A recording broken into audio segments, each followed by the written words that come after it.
Welcome back. It's a special quarantine edition of Brickeats. And I'm your host, Brian Brickman. And today we have a very, very special guest with us today, Spam. We've had this. You know you ate this as a kid. This thing's been around forever.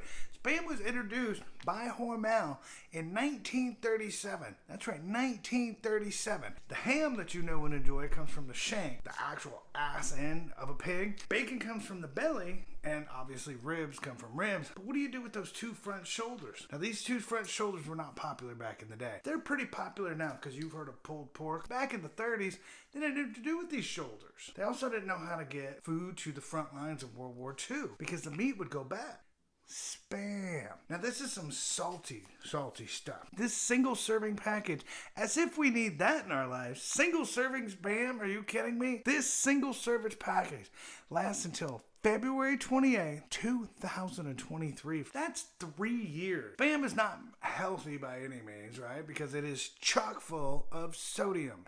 That's how they keep it fresh. I mean, what do you think? So we took a cut of meat that nobody wanted. We put a bunch of sodium in it. We canned it. And we sent it to the front lines of World War II to feed our soldiers. Now that's innovation, folks. That is not a bad thing. You could buy this Spam and keep it in your pantry for 3 years. During the apocalypse, we're all going to love Spam. Now that's not to say that people haven't been making fun of Spam since it came out. Even the frontline soldiers of World War II had very colorful nicknames for Spam. A couple of my favorites are ham that didn't pass its physical, meatloaf without basic training, and special army meat. Hell, we even call our junk mail Spam, and that is an interesting story credited from coming from a Monty Python video about Spam, where the patron in the restaurant didn't want Spam with her breakfast, and they kept singing this damn Spam song and telling her she needed Spam in her breakfast. Back in the early days of the internet, when people would come into chat groups and forums, and it would bring in all this unwanted material and advertisings and this stuff, the users in the chat group would put the words to the Monty Python song. I will link that video. I will link that at the end of this video so you can watch it. It is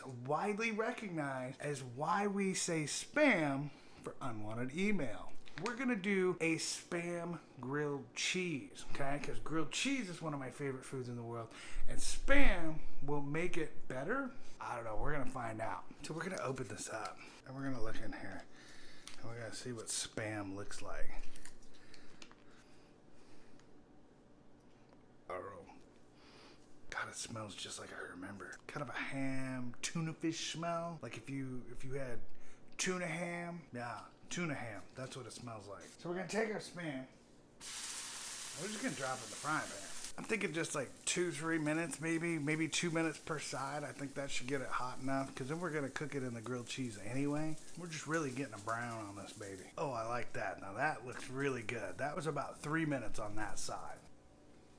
Okay, I think we got both sides about where we want them. Let's get the grilled cheese going. Gotta get that butter good coated on there. Now, I also am going with a sharp cheddar today because I felt like the sharp cheddar would be better for the Spam than American cheese, and I don't know why that is. I just had kind of a gut feeling, so we're just going with it. Now, I like to smash my grilled cheese, but, you know, I'm a 10-year-old at heart anyway. And we have a finished product, folks. Here we go. Grilled cheese with Spam. Doesn't smell bad. Smells like grilled cheese.